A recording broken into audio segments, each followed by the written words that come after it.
Hey YouTube, this is Real Talk with Nazael. We're going to talk about seam lines and patchwork in this session. I'm pretty much ready to hide the seam line and do some patchwork on this piece, but I want to discuss with you what I had to do to get to the stage. That's prep work beforehand.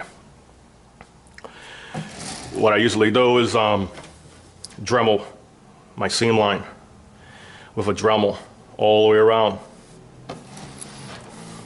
You can see my seam line right there. It doesn't really matter. I leave the top on this particular piece without any dremeling because it's going to be covered with hair. It doesn't really matter. But the edging has been dremeled off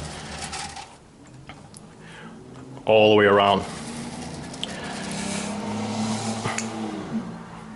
After I Dremel my seam line, I trim my mask all up, eyes. This is a two-piece mask, so take off the cap piece as well. It's going to end up being stitched together anyway. After you are trimmed and your seam line is all dremeled,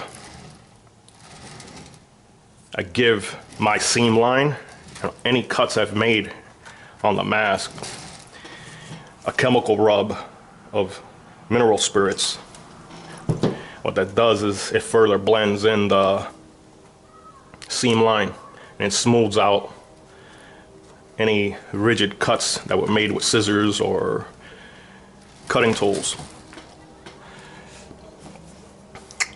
I don't advise you to actually do a chemical rub of the seam line and walk away overnight, because what it does is it actually,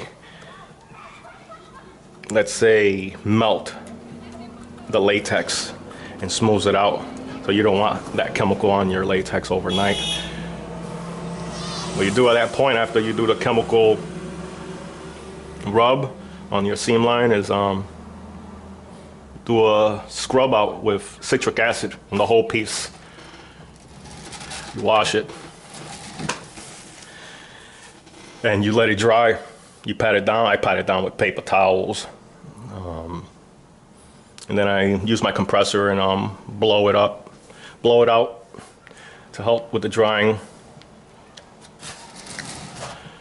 And probably let it sit for 30 minutes to an hour before I can actually get to the stage that the video is being dedicated to, hiding the seam line. It's very simple. There's a lot of methods of doing it, but it requires you to invest on other products. Prozaid, Cabicel. Cabicel is actually very toxic.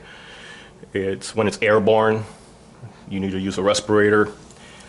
Why invest money on other products when you have the product sitting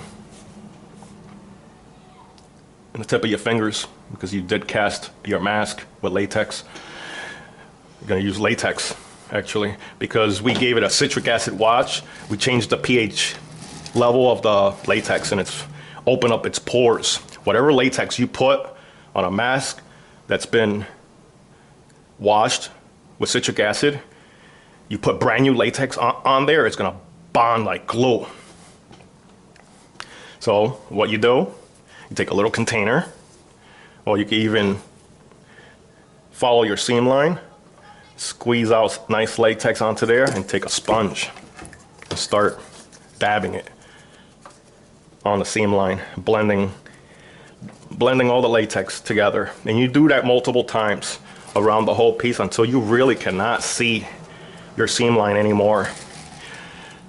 After every like 20-30 minutes, you'll be able to go back and apply some more latex until you really do not see the seam line anymore. Let's talk about patchwork. You patch things up. Same method. Latex. I would come in here and start shooting latex into any holes, filling them up. I sculpted this piece myself, so I know what it should look like. The lip here, big air bubble. And you'll have pieces that you'll cast and they'll come out perfect. Not one patch will be required. You'll pull pieces out later on and you'll be like, holy crap, how the hell did I trap a bubble here and there? You fill this up, and you're pretty much re-sculpting what was there with latex. Fill up any holes. Latex shrinks as it dries, so any heavy patchwork like that will take some time to completely dry. About 10 hours later, you come back and see how much it's actually shrunk and reapply more latex. I tend to put enough latex that it actually bulges out some, so I could Dremel it smoothly so it matches the rest of the sculpt.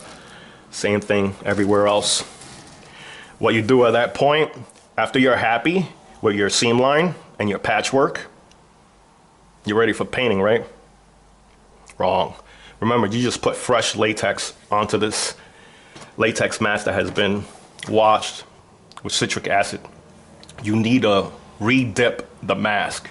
After everything, every patchwork has been completely cured, I re-dip the piece in citric acid like for a minute or so, and have those new pieces of latex actually absorb and have a chance to change its pH level, so that way it could accept the latex base paint. Because if you don't, the paint will just come off on those pieces and it'll start ruining your piece. And then after you dip it, you let it dry again. And after it's dried, it's ready for painting. That's about it. That's how it's done. This is Nazael. Enjoy your day.